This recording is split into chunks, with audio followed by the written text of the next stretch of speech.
Médias, CNews dans le viseur de l'Arcom. Le régulateur de l'audiovisuel et du numérique a reçu plusieurs signalements liés au traitement par la chaîne d'information de la condamnation de Nicolas Sarkozy dans l'affaire du financement libyen, a appris l'AFP ce mardi 30 septembre auprès de l'instance.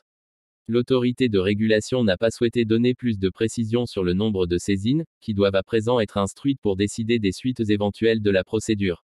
Nicolas Sarkozy ira en prison, mais ce n'est pas la fin de la présomption d'innocence.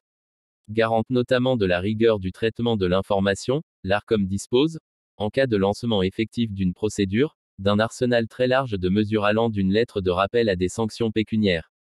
Sur X, le député LFI Aurélien Saint-Toul a rendu publique sa lettre de saisine de l'Arcom dans laquelle il accuse CNews de manquement grave à ses obligations d'honnêteté, dans sa couverture de la condamnation de l'ancien président pour association de malfaiteurs. CNews avait volé au secours de M. Le Pen. La chaîne récidive avec N. #Sarkozy. Je saisis à nouveau l'Arcom et rappelle à son président que de simples rappels à l'ordre ne suffisent pas à stopper les transgressions de #CNews. pic.twitter.com/3dlq5mgrz5.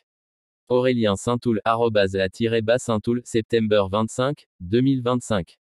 Un bandeau, sans nuance ni guillemets. Le député s'est notamment ému d'un bandeau affiché à l'antenne le 25 septembre, quelques heures après l'annonce du jugement, et intitulé « Nicolas Sarkozy face à un procès politique ».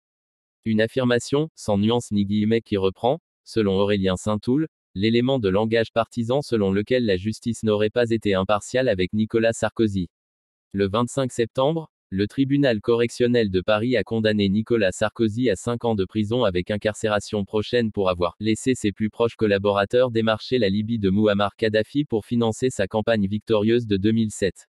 Nicolas Sarkozy, qui a fait appel du jugement, a dénoncé une décision d'une gravité extrême pour l'état de droit. Après la condamnation en mars de Marine Le Pen à 4 ans de prison dont 2 fermes dans l'affaire des assistants parlementaires du FN, l'Arcom avait été déjà saisi du traitement de cette décision sur CNews. Dans une décision rendue publique mi-août, l'instance a estimé que plusieurs émissions de la chaîne tendaient à mettre en exergue sans mesure, ni modération le caractère supposément indu, voire illégal, de la peine d'inéligibilité, prononcée contre Marine Le Pen, par ailleurs présentée comme la victime d'un complot judiciaire. L'Arcom avait fermement appelé la chaîne à faire preuve, à l'avenir, d'une vigilance accrue sur le respect de ses obligations légales.